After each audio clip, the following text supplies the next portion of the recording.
Mi novio arruinaba cada evento tirándose gases a propósito como si fuera una broma, y se negaba a parar a pesar de que se lo suplicaba. Ya tuve suficiente.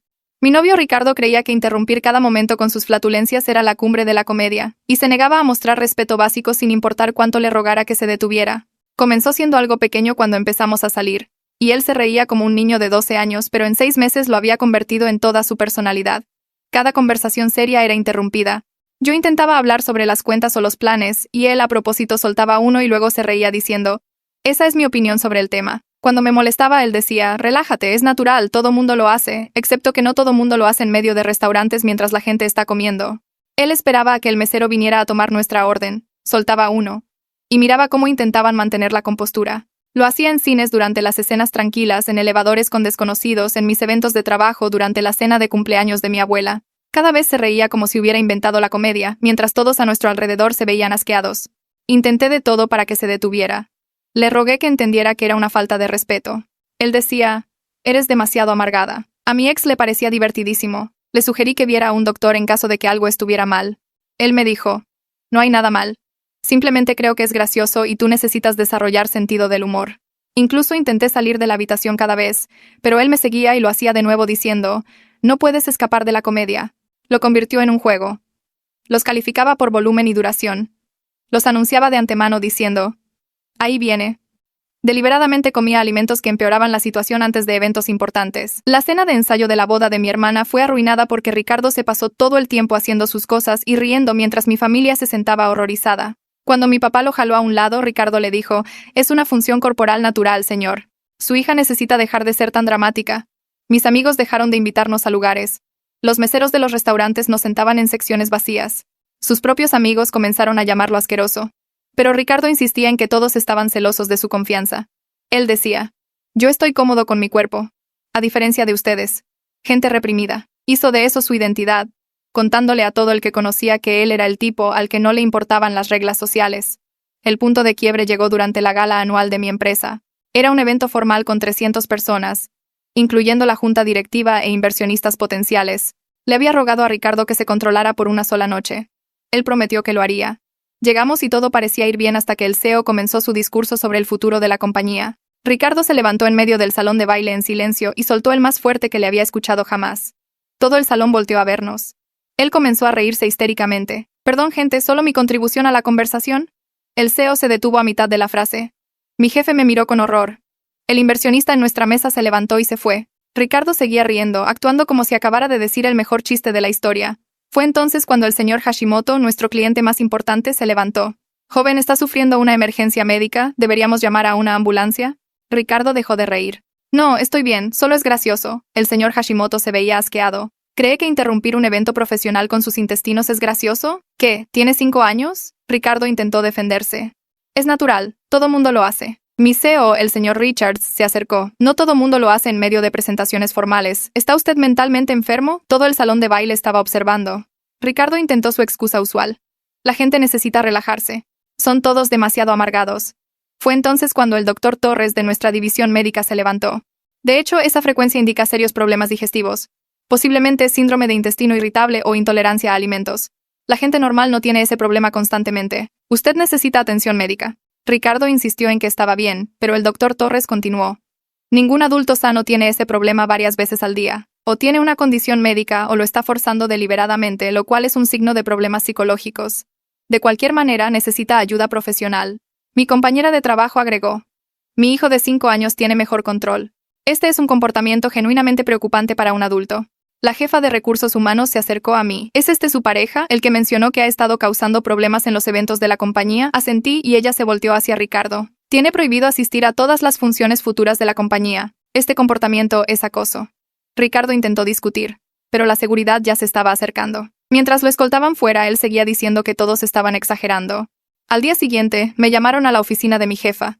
Me dijo que mi trabajo no estaba en peligro, pero que haber traído a Ricardo había dañado mi reputación profesional.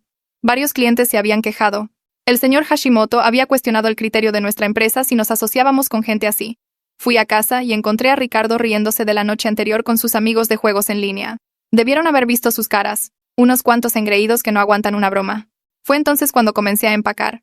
Saqué sus audífonos de videojuegos del cajón y los dejé caer en la última caja. Su ropa apenas llenaba 2 cajas, y su equipo de juegos ocupó otras 3. La sexta caja contenía cosas al azar como zapatos viejos y una colección de tazas de café que nunca usaba. Todo lo que poseía de 6 meses viviendo aquí cabía en 6 cajas de cartón apiladas contra la puerta de mi departamento. Pegué la última con cinta y escribí su nombre con marcador negro en la parte superior.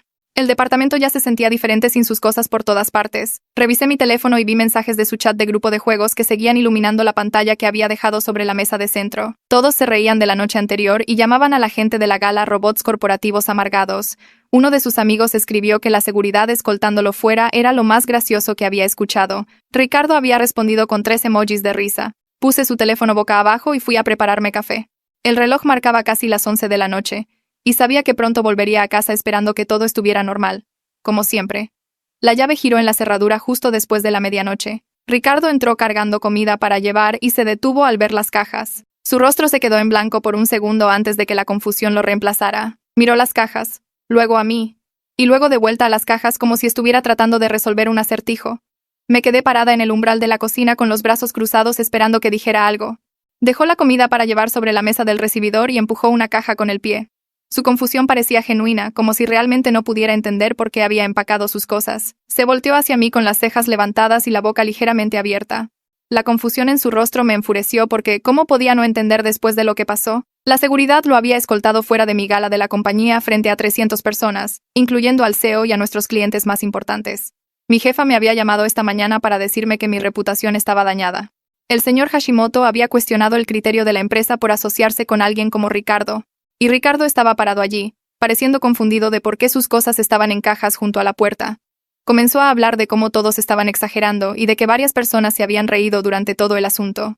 Lo interrumpí y le dije que el señor Hashimoto no se rió cuando preguntó si Ricardo necesitaba una ambulancia. El CEO no se rió cuando detuvo su discurso a mitad de la frase. Mi jefa definitivamente no se rió cuando me dijo esta mañana que los clientes se habían quejado. Ricardo agitó la mano como si estuviera espantando moscas y dijo que esa gente necesitaba relajarse. Insistió en que la mayoría de la gente pensó que era hilarante y que yo me estaba concentrando en los pocos amargados que no aguantaban una broma. Le pregunté si la seguridad escoltándolo fuera parecía que la gente pensaba que era hilarante. Dijo que la seguridad exageró porque alguien se quejó, pero eso no significaba que todos se sintieran así. Le conté sobre el señor Hashimoto cuestionando el criterio de nuestra compañía y Ricardo puso los ojos en blanco. Dijo que la opinión de un viejo no importaba y que yo estaba haciendo esto más grande de lo que necesitaba hacer. Su tono cambió y dijo que intentaría controlarse mejor en futuros eventos. Pero la forma en que lo dijo dejó claro que pensaba que yo estaba siendo demasiado sensible, en lugar de que él fuera el inapropiado. Agregó que haría un esfuerzo mayor si me molestaba tanto, aunque seguía pensando que todos estaban exagerando. Le dije que tomara sus cajas y se fuera. El rostro de Ricardo cambió de arrepentido a molesto y dijo que yo estaba siendo dramática por un solo incidente. Le recordé que no fue un solo incidente y le enumeré a los meseros de los restaurantes que nos sentaban en secciones vacías, y a mis amigos que dejaron de invitarnos a lugares, y la cena de ensayo de mi hermana que arruinó. Argumentó que esas eran situaciones diferentes, y que la noche anterior solo fue un momento desafortunado. Fui a la puerta y la abrí, luego señalé las cajas. Ricardo no se movió y comenzó a decir que deberíamos hablar de esto como adultos en lugar de que yo tomara decisiones precipitadas. Saqué mi teléfono y le dije que llamaría al administrador del edificio para que lo escoltara fuera, tal como lo hizo seguridad anoche. Eso lo hizo dejar de hablar. Ricardo agarró la primera caja y murmuró algo sobre que yo era exagerada mientras la llevaba al elevador. Volvió por la segunda caja y dijo que me arrepentiría de esto cuando me calmara y me diera cuenta de que estaba sobreactuando. El tercer viaje se quedó callado, pero su mandíbula estaba apretada. El cuarto viaje dijo que todos sus amigos estaban de acuerdo en que yo estaba siendo irrazonable y que él no había hecho nada malo. El quinto viaje me dijo que yo era justo como toda la otra gente amargada que no podía apreciar su sentido del humor. El último viaje se detuvo en el umbral con la caja final y dijo que me daría unos días para que se me pasara el enojo y luego hablaríamos. Le dije que no volviera y cerré la puerta mientras él seguía parado allí. Puse el seguro y la cadena. El departamento se sintió más grande de inmediato, como si hubiera quitado algo que había estado ocupando demasiado espacio. Caminé por cada habitación y abrí las ventanas a pesar de que hacía frío afuera. Entró aire fresco y expulsó la sensación de encierro que se había acumulado durante 6 meses. El reloj marcaba las 2 de la mañana, pero me sentía completamente despierta. Llamé para reportarme enferma a la mañana siguiente porque enfrentar a mis compañeros de trabajo se sentía imposible en ese momento. Mi teléfono mostraba 6 llamadas perdidas de Ricardo y 12 mensajes de texto alternando entre disculparse y acusarme de arruinar su reputación. Bloqueé su número y preparé café. Gaby, una versión más corta de Courtney, apareció en mi puerta alrededor de las 9 con una bolsa de la cafetería y una caja de donas. Me abrazó sin decir nada. Luego entró y comenzó a servir el desayuno. Me dijo que había estado esperando esta ruptura durante meses y que estaba orgullosa de mí por haberle puesto fin finalmente. Le pregunté por qué nunca había dicho algo más fuerte antes y me explicó que decirle a alguien que rompa con su pareja generalmente los pone a la defensiva y hace que se aferren más. Ella había estado dejando indirectas y esperando que yo me diera cuenta por mí misma. Ahora que había terminado, admitió que toda la familia había estado preocupada de que yo siguiera con Ricardo. Sirvió café en 2 tazas y se sentó frente a mí en la mesa de la cocina. Gaby recordó su cena de cumpleaños el año pasado, cuando Ricardo había hecho sus cosas repetidamente mientras todos intentaban comer. Dijo que mi papá casi lo echa esa noche, pero mi mamá lo calmó. Luego estuvo la cena de ensayo donde Ricardo pasó 2 horas incomodando a todos mientras mi hermana intentaba disfrutar su fin de semana especial. Gaby me contó sobre chats de grupo familiares en los que yo no estaba incluida, donde todos discutían cómo manejar a Ricardo en los eventos. Habían comenzado a planear reuniones sin avisarme para no tener que invitarlo. Mis papás habían dejado de pedirme que lo llevara a las cenas dominicales. Mi hermano había solicitado específicamente que Ricardo no fuera a la fiesta de cumpleaños de su hijo. Toda la familia se había sentido aliviada cuando ya no tenían que incluirlo. Pero nadie quería herir mis sentimientos diciéndolo directamente. Gaby apretó mi mano sobre la mesa y dijo que todos me apoyarían ahora que lo había dejado. Se quedó hasta el mediodía y luego me hizo prometer que la llamaría si necesitaba algo. El fin de semana pasó borroso, lleno de limpieza. Fregué el baño hasta que me dolieron las manos y lavé cada pieza de tela del departamento. Tiré las tazas de café que Ricardo usaba y las decoraciones baratas que había comprado. Su cepillo de dientes fue a la basura junto con el jabón corporal que olía a él. Aspiré debajo de los muebles y limpié todas las superficies. Sofía, una versión más corta de Phoebe, vino el sábado por la tarde con productos de limpieza y me ayudó a organizar el armario. Mientras doblábamos ropa, admitió que había dejado de invitarnos a fiestas hace meses. Dijo que Ricardo hacía que cada reunión fuera incómoda al hacer sus cosas y reírse mientras todos los demás intentaban ignorarlo. Su novio le había pedido que dejara de traernos porque otros amigos se estaban quejando. Sofía se sentía culpable por dejarme fuera, pero ya no podía lidiar con el comportamiento de Ricardo. Dijo que todos nuestros amigos mutuos sentían lo mismo y que habían estado esperando que yo terminara con él. Ahora que había terminado, prometió incluirme en todo de nuevo. La mañana del lunes llegó demasiado rápido. Me paré frente a mi armario eligiendo el conjunto más profesional que tenía, pantalones negros y una camisa blanca planchada con mi mejor blazer. Dediqué tiempo extra a mi cabello y maquillaje, preparándome como si me estuviera equipando para la batalla. Todos en la oficina habían presenciado lo que pasó en la gala. 300 personas habían visto a Ricardo interrumpir el discurso del CEO y ser escoltado fuera por seguridad. Mis compañeros de trabajo habían visto al señor Hashimoto cuestionar públicamente la madurez de Ricardo. La jefa de recursos humanos le había prohibido asistir a futuros eventos allí mismo en el salón de baile. Volver a esa oficina se sintió más difícil que romper con Ricardo. Agarré mi bolso y me fui antes de que pudiera convencerme de volver a llamar para reportarme enferma. El viaje en ascensor hasta mi piso se estiró eternamente. Repasé lo que diría si la gente preguntaba por Ricardo o mencionaba la gala. Practiqué mantener mi rostro neutral y mi voz firme. El ascensor sonó y las puertas se abrieron en mi piso. Salí e inmediatamente vi a 3 compañeros de trabajo cerca de la estación de café. Me miraron, luego desviaron la mirada rápidamente y volvieron a su conversación. 2 personas que pasaban me dieron sonrisas tensas antes de apresurarse a sus escritorios. La oficina se sentía diferente, como si todos supieran algo vergonzoso sobre mí y no quisieran reconocerlo. Caminé hacia mi escritorio, manteniendo la vista al frente, y me senté. Mi computadora tardó una eternidad en arrancar mientras sentía que la gente me miraba de reojo desde el otro lado de la habitación. Abrí mi correo electrónico y vi la invitación de calendario de Hassan esperando en la parte superior de mi bandeja de entrada. El asunto decía: revisión rápida, pero sabía lo que realmente significaba. Mis manos se sintieron frías al hacer clic en aceptar y ver la reunión aparecer en mi agenda a las 9:30. Tenía 20 minutos para prepararme para la conversación que se avecinaba. Abrí los archivos de todos mis proyectos actuales y me aseguré de que todo estuviera organizado y actualizado. Si Hassan iba a cuestionar mi trabajo, quería mostrarle que tenía todo bajo control. A las 9:25 agarré mi cuaderno y caminé hacia su oficina. Su puerta estaba abierta, y me hizo un gesto para que entrara con una sonrisa cansada que no llegaba a sus ojos. Hassan siempre había sido justo conmigo durante mis 3 años en la compañía, pero en ese momento su expresión se veía cautelosa y medida, como si estuviera eligiendo sus palabras antes de hablar. Señaló la silla frente a su escritorio y me senté tratando de mantener mi postura profesional, a pesar de que mi estómago se estaba anudando. Hassan entrelazó sus manos sobre el escritorio y me miró directamente. Dijo que mi trabajo siempre había sido excelente y que quería que supiera eso primero que nada. El cumplido debería haberme hecho sentir bien, pero la palabra pero era claramente inminente y me preparé para ella. Explicó que el incidente de la gala había generado algunas preocupaciones sobre mi criterio al elegir a Ricardo como pareja. Las palabras cayeron como pequeñas piedras a pesar de que su tono se mantuvo amable. No me estaba atacando personalmente, pero podía escuchar el mensaje corporativo subyacente sobre la imagen profesional y las relaciones con los clientes. Asentí y mantuve mi rostro neutral, a pesar de que quería explicar que había terminado con Ricardo inmediatamente después de la gala. Hassan continuó, y sus siguientes palabras me golpearon más fuerte que las primeras. El señor Hashimoto había solicitado específicamente que ya no se me asignara a su cuenta. Otros 2 clientes también habían expresado incomodidad sobre futuras interacciones conmigo. La información hizo que mi pecho se sintiera apretado porque había pasado meses construyendo esas relaciones a través de un trabajo cuidadoso y atención al detalle. Había respondido a sus correos electrónicos en cuestión de horas y me había asegurado de que cada fecha límite se cumpliera con anticipación. Había aprendido sus preferencias y estilos de comunicación y ajustado mi enfoque para igualar lo que necesitaban. Ricardo había destruido todo eso en el lapso de 10 minutos con su estúpida actuación en la gala. Hassan dijo que la compañía entendía que yo no era responsable de las acciones de Ricardo, pero el daño a la confianza del cliente era real y medible. Pregunté qué podía hacer para reconstruir la confianza que había perdido. Mi voz salió más firme de lo que esperaba, lo que se sintió como una pequeña victoria. La expresión de Hassan se suavizó ligeramente y dijo que apreciaba mi sentido de responsabilidad. La mayoría de las personas en mi posición se habrían puesto a la defensiva o habrían puesto excusas, pero yo estaba asumiendo la responsabilidad de la situación, a pesar de que Ricardo fue quien la causó. Explicó que la compañía no me estaba culpando por lo que Ricardo hizo, pero yo necesitaba demostrar profesionalismo constante en el futuro. Mi trabajo tendría que hablar por sí mismo, y con el tiempo los clientes verían que el incidente de la gala fue un evento aislado, no un reflejo de mi criterio o carácter. Le di las gracias y salí de su oficina sintiéndome aliviada y ansiosa al mismo tiempo. Mi trabajo no estaba en peligro inmediato, pero esencialmente estaba a prueba por algo que ni siquiera había hecho yo. Regresé a mi escritorio y traté de concentrarme en el proyecto frente a mí, pero mi concentración seguía rompiéndose. Alrededor de las 2 de la tarde mi teléfono vibró con otra invitación de calendario. Esta era de Mara de Recursos Humanos para una reunión a las 4 en punto de ese mismo día. Mi estómago se encogió de nuevo porque Hassan acababa de asegurarme sobre mi seguridad laboral, pero ahora Recursos Humanos quería hablar conmigo.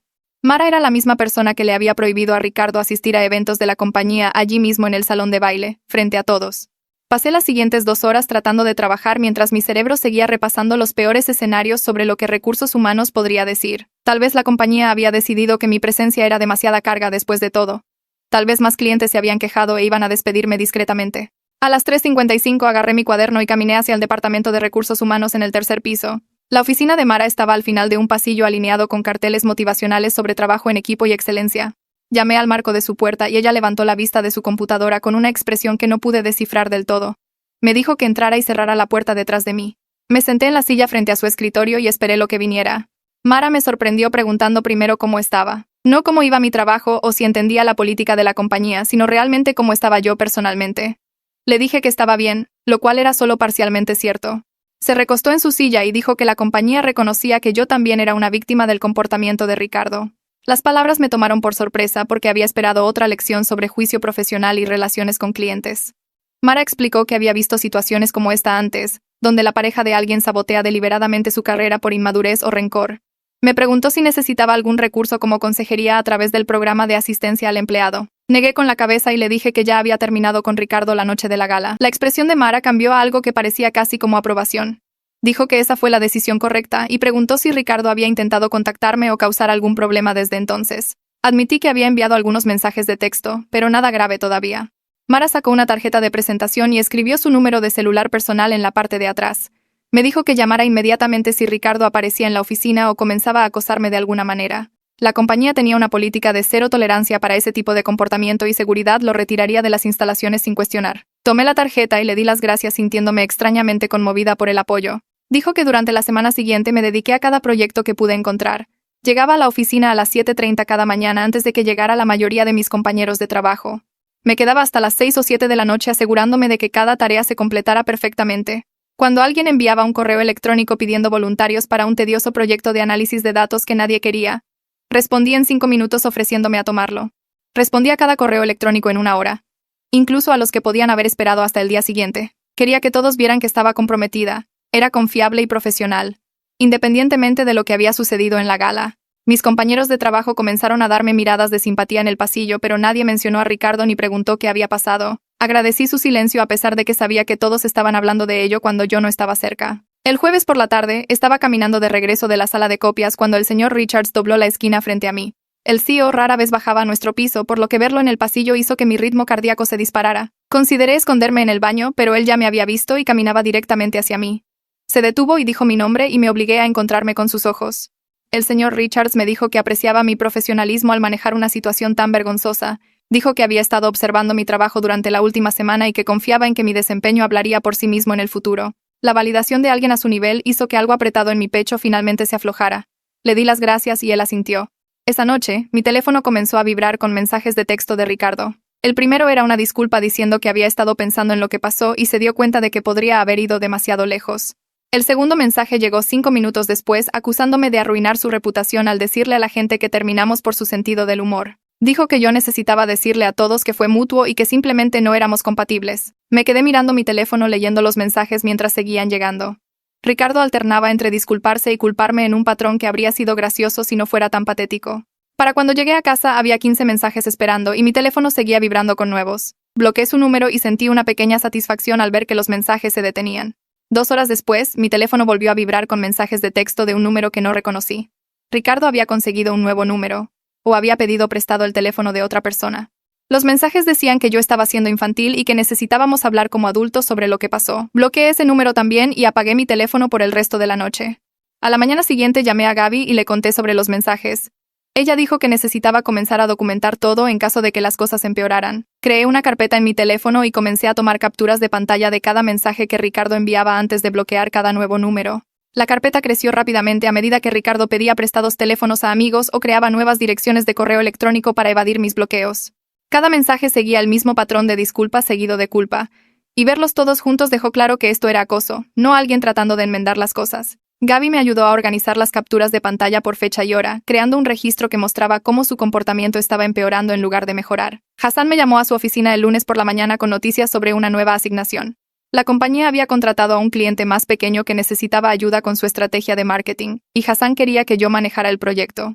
El cliente estaba ubicado en otra ciudad y no había asistido a la gala, lo que se sintió intencional. Hassan no lo dijo directamente, pero entendí que esta era una prueba para demostrar que podía gestionar relaciones profesionales sin incidentes. Le di las gracias y prometí superar las expectativas. Luego pasé el resto del día revisando los materiales del cliente y preparando mi enfoque. El proyecto era sencillo, pero lo traté como el encargo más importante de mi carrera, revisando cada detalle y planificando mi estrategia de comunicación. 2 semanas después de la ruptura, cometí el error de revisar las redes sociales durante el almuerzo. Ricardo había publicado un mensaje largo sobre cómo su novia lo había dejado por ser demasiado auténtico y negarse a ajustarse a la falsedad corporativa. Escribió sobre cómo la sociedad intenta controlar a las personas y hacer que se avergüencen de las funciones corporales naturales y cómo él se negaba a vivir una vida falsa solo para complacer a gente amargada y trajeada. La publicación tenía docenas de likes y comentarios de apoyo de amigos mutuos que no conocían la historia real. La gente lo llamaba valiente y le decía que merecía a alguien que apreciara su honestidad. Me sentí enferma al leer los comentarios, sabiendo que estas personas pensaban que yo era la villana en esta situación. Mi teléfono vibró con un mensaje de texto de Sofía. Había visto la publicación de Ricardo y tomado capturas de pantalla de todo, incluyendo los comentarios. Me preguntó si quería que ella respondiera y le contara a todos lo que realmente pasó en la gala y todos los otros eventos que Ricardo había arruinado. Me quedé mirando mi teléfono considerándolo. Una parte de mí quería que todos supieran la verdad, que entendieran que esto no se trataba de autenticidad o conformidad corporativa, sino de respeto básico y decencia humana. Pero involucrarme solo empeoraría las cosas y le daría a Ricardo más munición para hacerse la víctima. Le respondí a Sofía que no, que responder solo prolongaría las cosas y me haría parecer resentida. Ella entendió, pero dijo que era frustrante ver a Ricardo manipular la narrativa mientras yo permanecía en silencio. 3 semanas después de la gala me senté en la oficina de un terapeuta por primera vez. Mateo, una versión más corta de Matthew, Howell se especializaba en patrones de relación y fue muy recomendado por el programa de salud mental de mi seguro.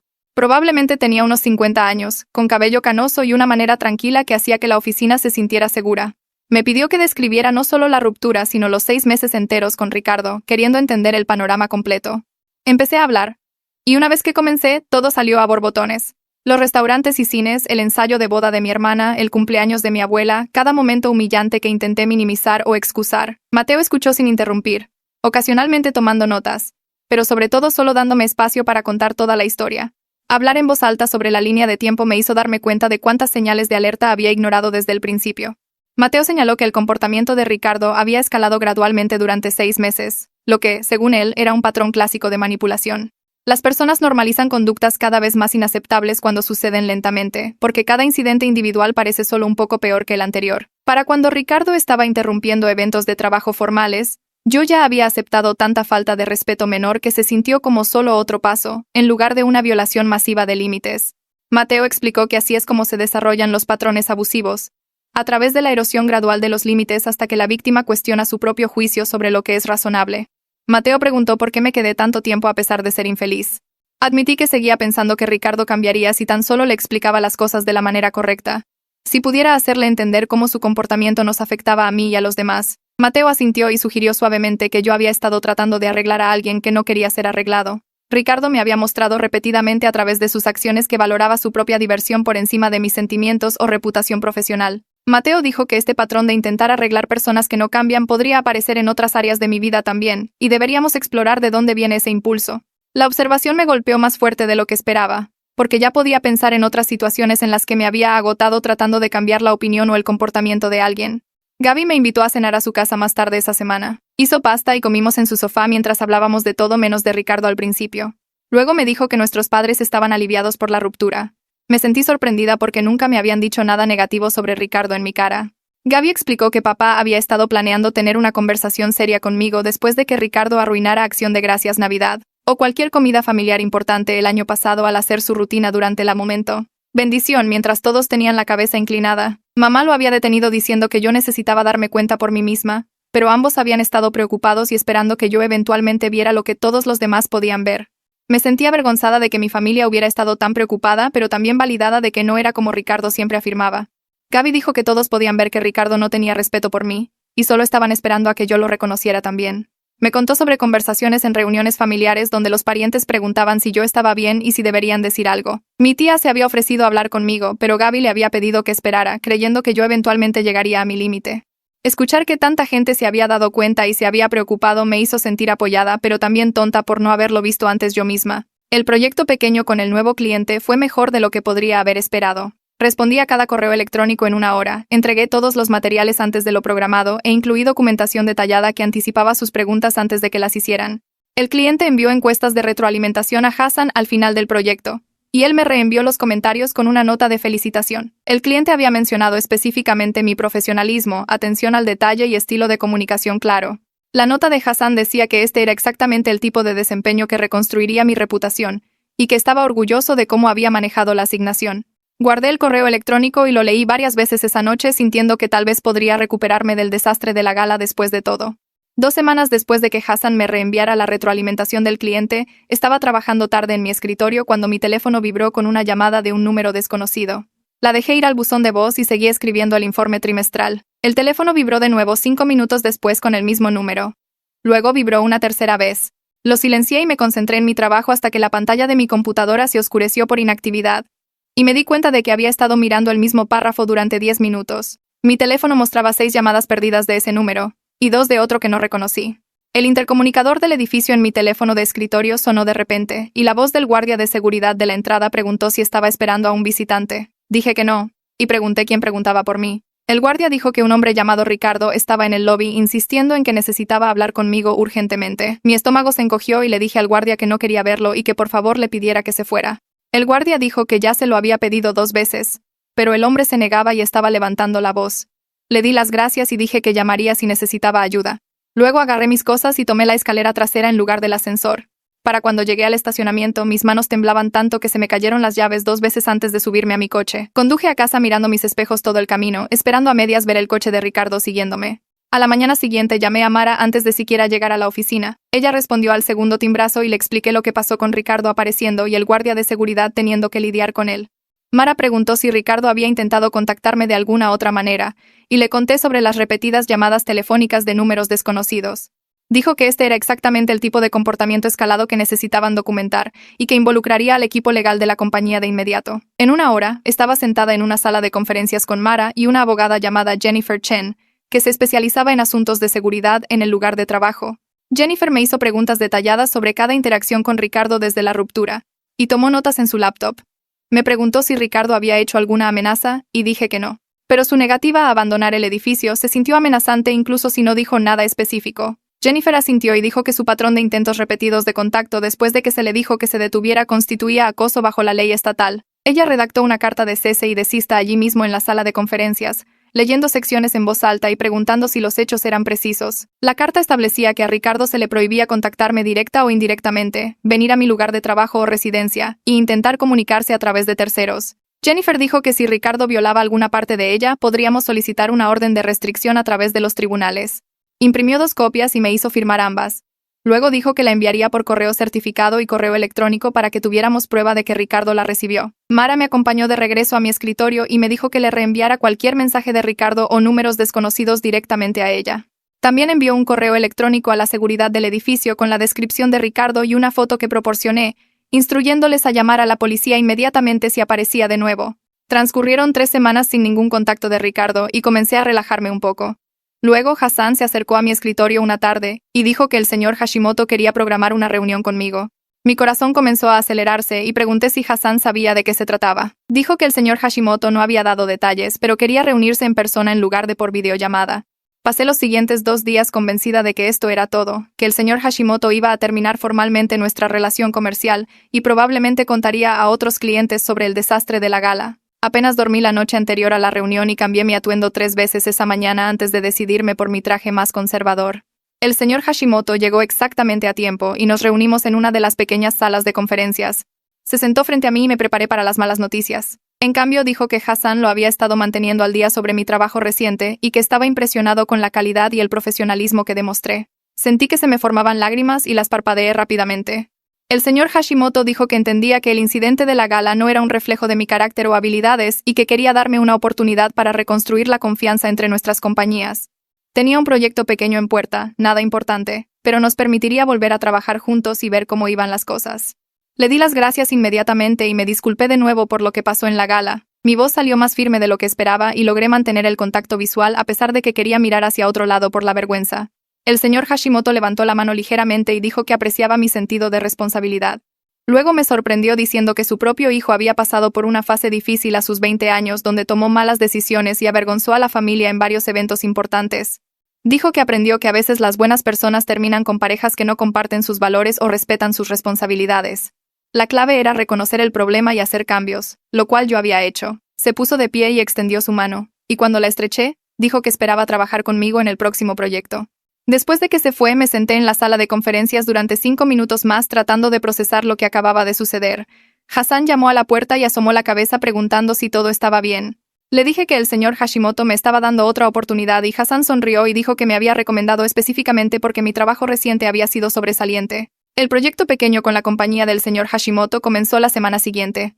Lo traté como la asignación más importante de mi carrera, a pesar de que era relativamente sencilla. Cada correo electrónico que envié pasó por 3 borradores antes de que hiciera clic en enviar. Cada documento que preparé incluyó notas y explicaciones detalladas. Cuando el equipo del señor Hashimoto hizo preguntas, respondí en 30 minutos con respuestas exhaustivas y materiales de apoyo. Entregué la primera fase del trabajo 2 días antes de lo programado y los entregables finales llegaron 3 días antes. La gerente de proyecto del señor Hashimoto envió retroalimentación diciendo que nunca había trabajado con alguien tan organizado y receptivo. Le copió a Hassan en el correo electrónico y él me lo reenvió con una nota diciendo que este era exactamente el tipo de desempeño que reconstruiría mi reputación por completo. Mi siguiente sesión de terapia con Mateo fue un jueves por la tarde. Le conté sobre el proyecto que iba bien y sobre el señor Hashimoto dándome una segunda oportunidad. Mateo dijo que eran excelentes noticias, pero quería explorar algo más profundo. Me preguntó por qué pensaba que me había quedado con Ricardo durante tanto tiempo a pesar de todas las señales de alerta y la falta de respeto. Comencé a decir que seguía esperando que cambiara, pero Mateo me detuvo suavemente y me pidió que pensara en qué se trataba realmente esa esperanza. Nos sentamos en silencio durante casi 1 minuto antes de que admitiera que siempre he sido alguien que evita el conflicto y trata de mantener a todos felices. Cuando Ricardo hacía algo horrible, me molestaba, pero luego me decía que estaba siendo demasiado sensible o amargada, y una parte de mí se preguntaba si tal vez tenía razón. Mateo asintió y dijo que Ricardo había explotado mi tendencia a dudar de mí misma y evitar la confrontación. Cada vez que intentaba establecer un límite, Ricardo le daba la vuelta y me hacía sentir que yo era el problema, y como quería ser razonable y no amargada, me echaba para atrás. Mateo dijo que este patrón de complacer a la gente y evitar el conflicto probablemente aparecía en otras áreas de mi vida también, y que deberíamos pasar un tiempo descubriendo de dónde venía. Durante las siguientes sesiones, Mateo me enseñó técnicas específicas para reconocer la manipulación. Explicó que las personas razonables pueden discrepar sobre preferencias o prioridades, pero hay una diferencia entre un desacuerdo genuino y alguien que deliberadamente te hace dudar de tu propio juicio. Cuando alguien constantemente desestima tus sentimientos, convierte cada queja en tu contra, o te hace sentir loca por tener reacciones normales, eso es manipulación, no un desacuerdo razonable. Mateo me hizo practicar la identificación de la diferencia usando ejemplos de mi relación con Ricardo y de otras situaciones en el trabajo y con la familia. Cuanto más hablábamos de ello, más claramente podía ver el patrón. Ricardo nunca validó mis sentimientos, ni admitió que su comportamiento fuera inapropiado. Siempre lo hacía mi culpa por ser demasiado amargada, demasiado sensible o demasiado dramática. Mateo dijo que aprender a confiar en mi propio juicio de nuevo tomaría tiempo, pero reconocer las tácticas de manipulación era el primer paso importante.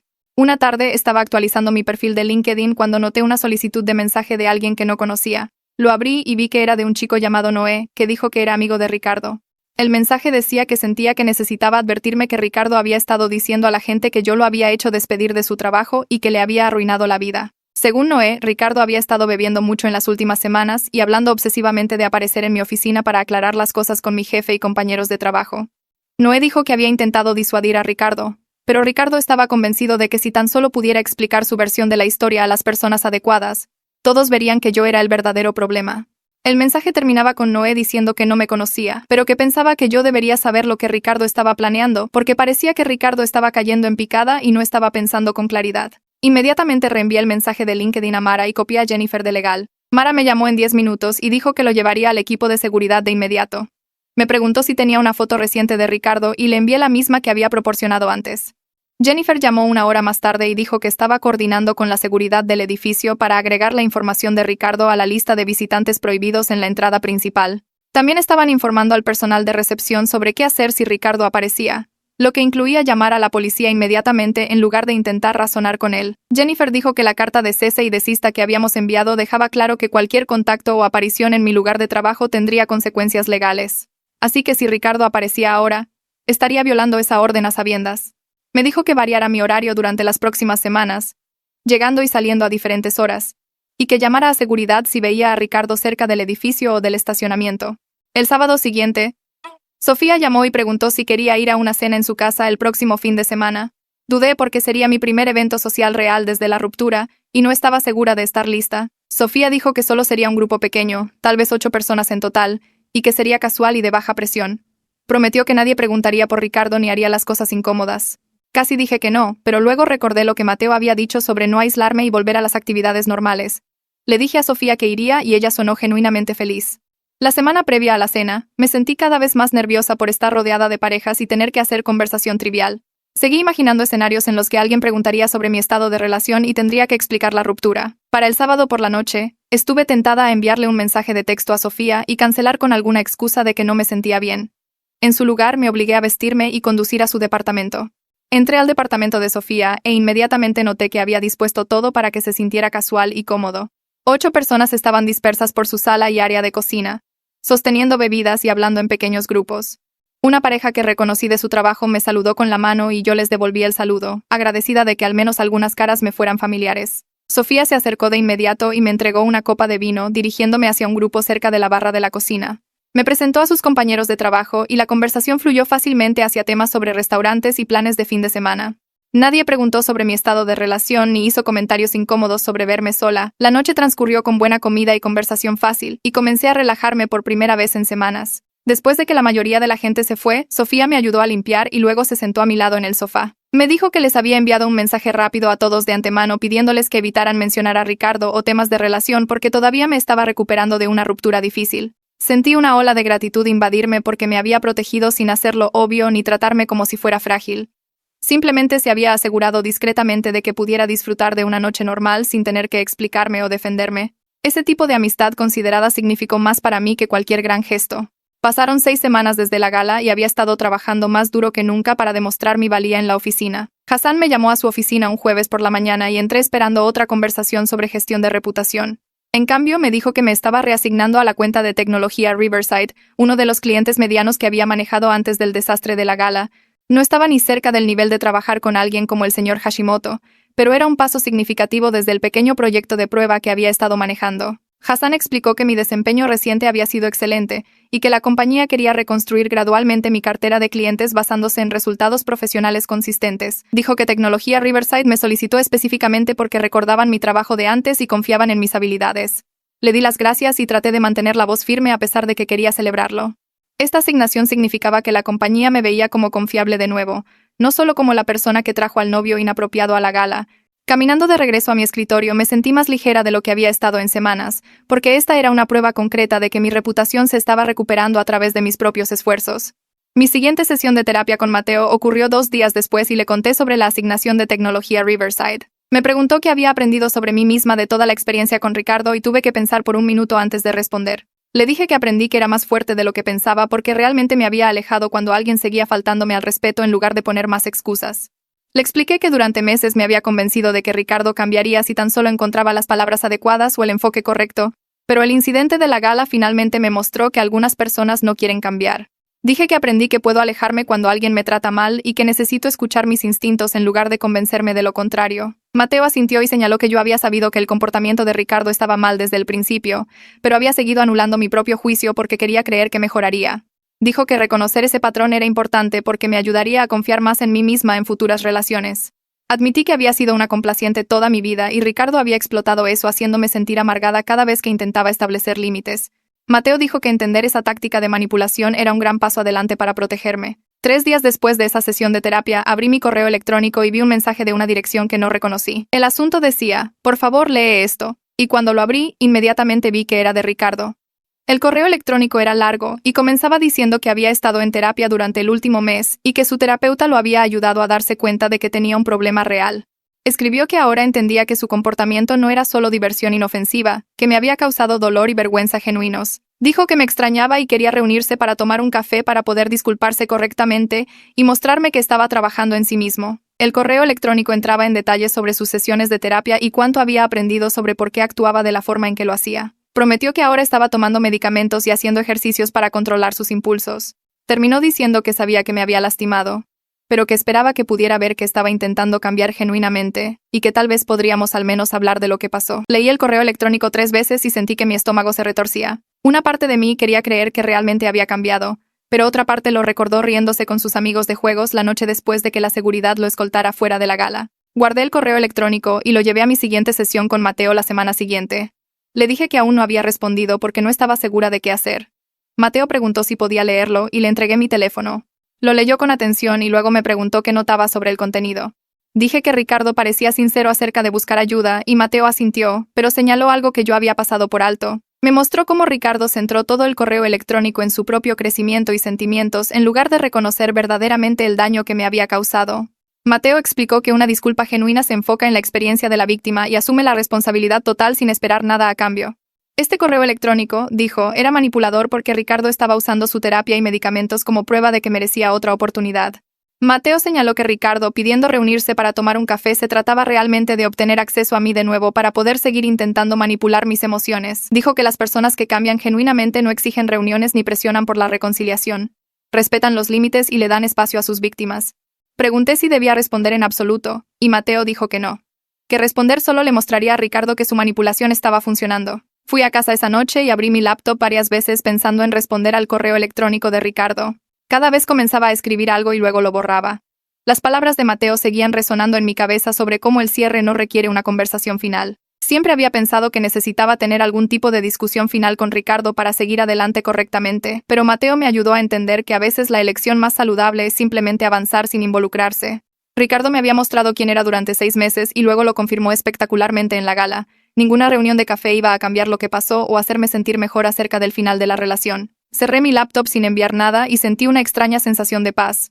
No responder era su propia clase de respuesta y significaba que me estaba eligiendo a mí misma por encima de su necesidad de validación o perdón. 2 meses después del incidente de la gala, Hassan se acercó a mi escritorio con noticias que hicieron que mi corazón se acelerara. Dijo que la compañía del señor Hashimoto estaba lanzando un proyecto importante y que me habían solicitado específicamente para trabajar en él. Hassan explicó que esto era un voto de confianza significativo porque el señor Hashimoto podría haber elegido a cualquiera de nuestra compañía, pero me quería a mí basándose en mi trabajo reciente y mi reputación profesional. El proyecto implicaba coordinar un complejo lanzamiento de producto en múltiples regiones y requeriría una estrecha colaboración con el equipo del señor Hashimoto durante los próximos 3 meses. Hassan me dijo que esta asignación significaba que el señor Hashimoto confiaba de nuevo en mi profesionalismo a pesar de lo que pasó en la gala. Le di las gracias y traté de sonar tranquila a pesar de que quería saltar de alegría. Esta era exactamente la clase de oportunidad por la que había estado trabajando. Prueba de que el comportamiento profesional constante podía reconstruir incluso la reputación más dañada. El proyecto importante comenzó la semana siguiente y me dediqué a él por completo. El trabajo era desafiante porque implicaba gestionar plazos en diferentes zonas horarias y coordinar con equipos que tenían diferentes prioridades y estilos de comunicación. Pero en lugar de sentirme estresada, me sentí energizada por la complejidad. Trabajé de cerca con el equipo del señor Hashimoto y me centré en construir relaciones profesionales genuinas basadas en la competencia y la confiabilidad, en lugar de preocuparme por si recordaban el incidente de la gala. Respondí a cada pregunta con prontitud, anticipé problemas antes de que se convirtieran en crisis, y entregué cada fecha límite antes de lo programado. El equipo comenzó a incluirme en discusiones de estrategia y a pedir mi opinión en las decisiones. Me di cuenta de que finalmente se me estaba valorando por mis habilidades y criterios reales, en lugar de ser definida por el comportamiento de Ricardo. El proyecto me dio la oportunidad de demostrar mi valía de una manera que se sintió auténtica y ganada. 3 semanas después de ese proyecto importante, Gaby me llamó y preguntó si me interesaría conocer a uno de sus compañeros de trabajo para tomar un café. Dijo que era agradable y que recientemente estaba soltero, y pensó que podríamos llevarnos bien.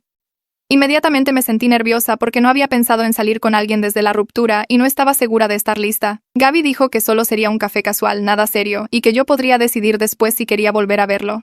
Acepté más que nada porque sabía que evitar salir con alguien para siempre no era saludable.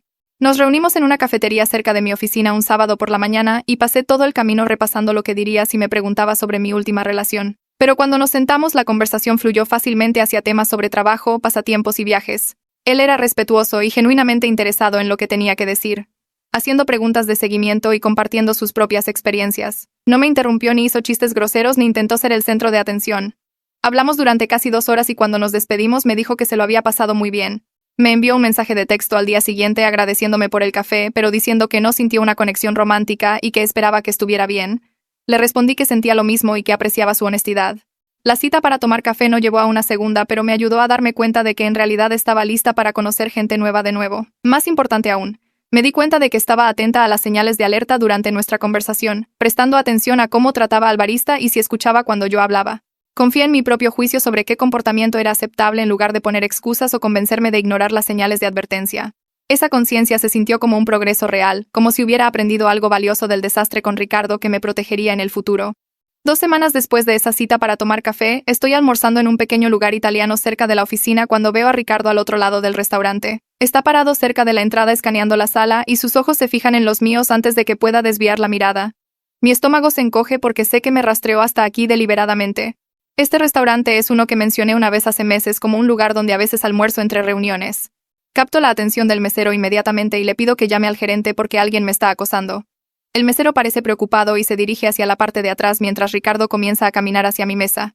Me levanto y agarro mi bolso moviéndome hacia la entrada de la cocina en lugar de la puerta principal donde Ricardo está posicionado. El gerente aparece justo cuando Ricardo llega a mi mesa vacía, y le explico rápidamente que mi exnovio tiene prohibido contactarme y que necesito salir por la parte de atrás. El gerente asiente y me escolta a través de la cocina, donde el personal mira mientras pasamos por las estaciones de preparación y salimos al callejón detrás del edificio. Le doy las gracias y me apresuro a mi coche estacionado a 2 cuadras de distancia, revisando por encima de mi hombro todo el tiempo para asegurarme de que Ricardo no me esté siguiendo. Mis manos tiemblan mientras desbloqueo el coche y me siento en el asiento del conductor durante varios minutos tratando de calmarme antes de conducir de regreso a la oficina. El gerente del restaurante me llama 3 horas después mientras estoy en una reunión y me deja un mensaje de voz disculpándose por lo que pasó. Explica que después de que me fui, Ricardo armó una escena, exigiendo saber a dónde fui e insistiendo en que le dijeran en qué dirección caminé. El gerente tuvo que amenazar con llamar a la policía antes de que Ricardo finalmente se fuera, y lo han agregado a su lista de clientes prohibidos con su foto compartida entre todo el personal. Escucho el mensaje 2 veces sintiéndome agradecida por cómo el gerente manejó todo, pero también exhausta por la negativa de Ricardo a aceptar que hemos terminado. Agrego el mensaje de voz del gerente y un resumen escrito del incidente a mi carpeta de documentación en mi computadora, aunque a estas alturas dudo que realmente necesite emprender acciones legales. Ricardo parece estar quedándose sin formas de contactarme, ya que he bloqueado cada método que intenta, y ahora incluso los lugares públicos lo están prohibiendo. La carpeta ha crecido con capturas de pantalla e informes de incidentes durante los últimos 3 meses, creando un patrón claro de acoso que respaldaría una orden de restricción si fuera necesario. 3 meses después de la gala, el señor Richard se acerca a mi escritorio personalmente un jueves por la tarde. Estoy revisando informes de presupuesto para el proyecto Hashimoto cuando lo noto parado allí e inmediatamente me siento nerviosa porque el CEO me buscaría directamente. Él sonríe y me dice que quería felicitarme personalmente por la finalización exitosa del proyecto importante con la compañía del señor Hashimoto. El cliente envió comentarios entusiastas elogiando específicamente mi profesionalismo, atención al detalle y capacidad para gestionar plazos complejos en múltiples equipos. El señor Richards dice que el señor Hashimoto me solicitó por nombre para todos los proyectos futuros con su compañía, lo cual es el mayor cumplido que un cliente puede dar. Le doy las gracias mientras trato de procesar que el CEO se tomó un tiempo de su agenda para darme esta noticia en persona en lugar de a través de Hassan. El señor Richards agrega que mi manejo de una situación personal difícil mostró carácter real y que el equipo ejecutivo ha notado mi desempeño excepcional durante estos últimos meses. Me da la mano y se va dejándome sentada en mi escritorio sintiendo que podría llorar de alivio y validación. Hassan me llama a su oficina a la mañana siguiente y paso el camino hacia allí preguntándome si esto es por la visita del CEO de ayer. Cierra la puerta y me dice que me siente. Luego inmediatamente sonríe y dice que tiene buenas noticias. La compañía me está ascendiendo a gerente de cuentas senior con efecto inmediato, con un aumento de salario significativo y responsabilidades expandidas gestionando nuestras relaciones con los clientes más grandes. Hassan explica que el ascenso se basa en mi desempeño excepcional durante los últimos 3 meses, la brillante retroalimentación del cliente y mi demostrada capacidad para manejar la presión mientras mantengo el profesionalismo. Siento que mi cara se calienta mientras le doy las gracias y me entrega la carta oficial de ascenso con el nuevo salario listado. El aumento es casi un 30% más que mi salario actual, suficiente para mudarme a un mejor departamento o comenzar a ahorrar dinero de verdad. Hassan dice que el equipo ejecutivo me recomendó específicamente para este puesto después de observar cómo reconstruí la confianza del cliente y entregué resultados sobresalientes incluso mientras lidiaba con desafíos personales. Salgo de su oficina sintiendo que estoy flotando porque hace 3 meses pensé que mi carrera estaba destruida y ahora estoy siendo ascendida basándome en la misma ética de trabajo que me ayudó a sobrevivir al daño de Ricardo. Le envío mensajes de texto a Gaby y Sofía inmediatamente preguntándoles si están libres para cenar para celebrar.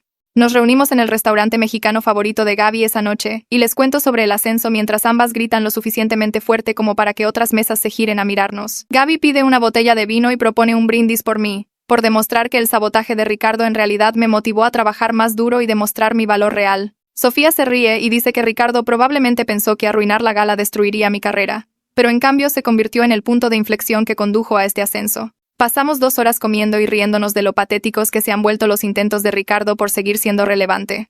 Desde los múltiples números de teléfono hasta aparecer en restaurantes y sus publicaciones en redes sociales haciéndose la víctima.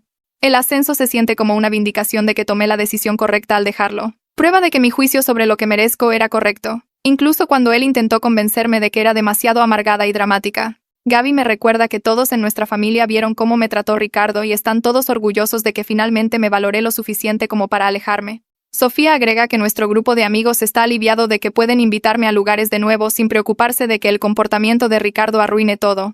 Mi siguiente sesión de terapia con Mateo ocurre 2 días después de la celebración del ascenso. Le cuento sobre el aumento y el nuevo puesto, y él sonríe diciendo que este es exactamente el tipo de resultado que sucede cuando alguien establece límites firmes y se niega a tolerar la falta de respeto. Hablamos de lo lejos que he llegado de la persona que se quedó con Ricardo durante 6 meses poniendo excusas por un comportamiento cada vez más terrible. Mateo señala que he logrado un progreso notable en confiar en mi propio juicio y reconocer las tácticas de manipulación en lugar de culparme a mí misma cuando alguien me trata mal. Sugiere que hagamos la transición a sesiones mensuales en lugar de semanales, ya que estoy manejando situaciones difíciles con confianza ahora sin necesidad de apoyo constante.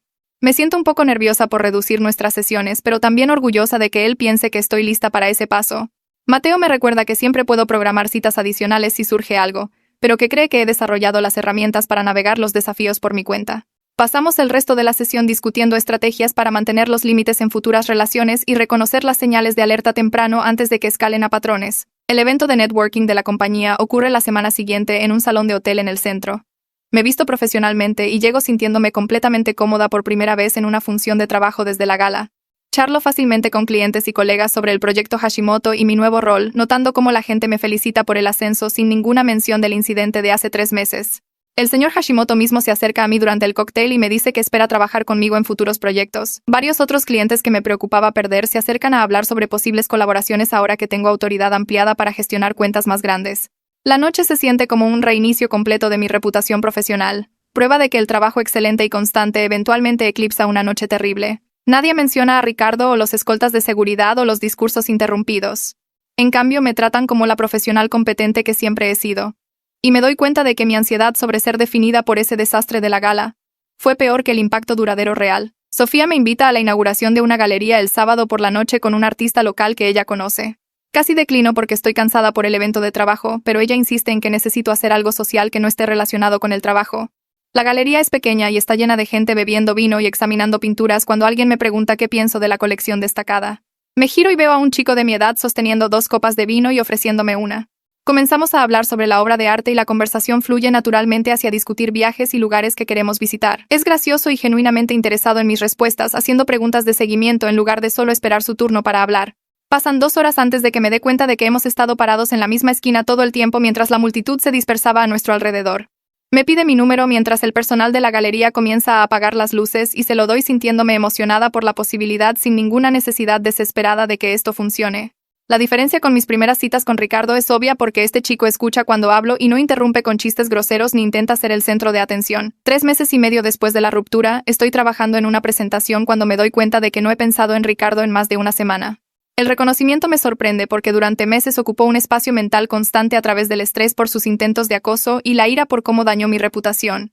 Ahora el espacio que solía llenar está ocupado por proyectos de trabajo que me entusiasman. Planes para visitar a Gaby el próximo mes y pensar en si enviarle un mensaje de texto al chico de la inauguración de la galería. Me siento más ligera de alguna manera, como si hubiera estado cargando bolsas pesadas y finalmente las hubiera dejado. La vergüenza que solía inundarme al recordar la gala se ha desvanecido en algo más distante. Solo una cosa mala que pasó en lugar de un momento definitorio de mi identidad. Me sorprendo sonriendo mientras reviso hojas de cálculo de presupuesto y me doy cuenta de que soy genuinamente feliz de una manera que no lo era incluso antes de Ricardo. Como si eliminar su negatividad creara espacio para la satisfacción real en lugar de solo la ausencia de problemas. El chico de la inauguración de la galería me envía un mensaje de texto 3 días después preguntando si quiero tomar un café. Nos reunimos el domingo por la mañana y hablamos durante 2 horas sobre nada importante, solo conversación fácil que me hace reír. Me envía un mensaje de texto esa noche diciendo que se lo pasó muy bien y preguntando cuándo estoy libre para cenar. Salimos 2 veces más durante las siguientes 2 semanas y todo se desarrolla lentamente sin presión ni juegos. Él aparece exactamente cuando dice que lo hará y responde a los mensajes de texto con prontitud en lugar de hacerse el difícil. Cuando menciono que tengo una cena de trabajo, hace preguntas genuinas sobre mi trabajo en lugar de ponerse celoso o hacer que se trate de él. Trata a los meseros con respeto en los restaurantes y no hace chistes groseros ni intenta avergonzarme para reírse. La relación se siente sana de maneras que no sabía que debía buscar antes, como si finalmente estuviera entendiendo cómo se ve el comportamiento normal y considerado en contraste con las constantes violaciones de límites de Ricardo. Llego a la cena de la compañía 2 semanas después con mi vestido azul marino y sintiéndome sorprendentemente tranquila. El chico de la inauguración de la galería camina a mi lado a través de la entrada del restaurante, su mano descansando ligeramente en mi espalda mientras navegamos entre las mesas. El señor Hashimoto nos ve de inmediato y se levanta para saludarnos, extendiendo su mano con una cálida sonrisa. Los presento y observo cómo se dan la mano. Mi cita hace una conversación fácil sobre los informes trimestrales que el señor Hashimoto mencionó en nuestra última reunión. Hace preguntas reflexivas sobre la expansión de la oficina de Tokio y escucha atentamente las respuestas, asintiendo en los momentos apropiados sin interrumpir ni intentar dominar la discusión. La esposa del señor Hashimoto se une a la conversación, y mi cita cambia de tema sin problemas para preguntar sobre su reciente viaje a Kioto, recordando detalles que yo había mencionado de reuniones anteriores con clientes. Durante toda la cena, él interactúa de forma natural con todos en nuestra mesa, riendo en los momentos correctos y manteniendo límites profesionales perfectos sin ser rígido o incómodo. Trata a los meseros con respeto, no hace chistes inapropiados y sabe exactamente cuándo hablar y cuándo escuchar. Cuando llega el postre, el señor Hashimoto se inclina hacia mí mientras mi cita está charlando con otro colega y dice que es refrescante verme con alguien que coincide con mi profesionalismo y calibre. La validación se siente bien, pero lo que es más importante, me doy cuenta de que yo ya lo sabía, que había elegido a alguien que me respeta en cada entorno sin necesidad de confirmación externa. Hassan me llama a su oficina el jueves por la mañana siguiente con noticias sobre una asignación importante. El equipo ejecutivo me seleccionó específicamente para liderar la presentación para la gala anual del próximo año, el mismo evento que Ricardo arruinó hace 4 meses. Hassan explica que me solicitaron porque he demostrado que puedo manejar la presión y entregar resultados excelentes incluso después de enfrentar contratiempos profesionales. El proyecto implica mostrar la estrategia de crecimiento de nuestra compañía a los miembros de la junta y posibles inversionistas, exactamente la audiencia que presenció mi vergüenza pública. Acepto la asignación inmediatamente, sin sentir ninguna duda o ansiedad por regresar a ese salón de baile. Hassan revisa el cronograma y los parámetros de presupuesto, confiando en mí para formar el equipo y gestionar todo el proceso de desarrollo de la presentación. Caminando de regreso a mi escritorio, pasé por la sala de conferencias donde tuve esa reunión difícil con mi jefe justo después de la gala, pero el recuerdo ya no provoca vergüenza, solo reconocimiento de lo lejos que he llegado a través del desempeño profesional constante. Paso las siguientes 2 semanas planeando cada detalle de la presentación, seleccionando miembros del equipo y esbozando nuestra estrategia para mostrar los logros de la compañía. Sentada en mi oficina revisando diseños y secciones de diapositivas, no siento nada más que confianza sobre pararme en ese salón de baile de nuevo. La interrupción de Ricardo pudo haber terminado con mi carrera, pero en cambio me enseñó exactamente lo que no voy a tolerar. ¿Cómo establecer límites que protejan mi reputación profesional y la diferencia entre alguien que dice amarme versus alguien que realmente me respeta en cada situación? Los materiales de presentación esparcidos por mi escritorio representan no solo un proyecto de trabajo, sino la prueba de que reconstruí algo que Ricardo intentó destruir, que sus acciones revelaron mi fuerza en lugar de definir mis limitaciones.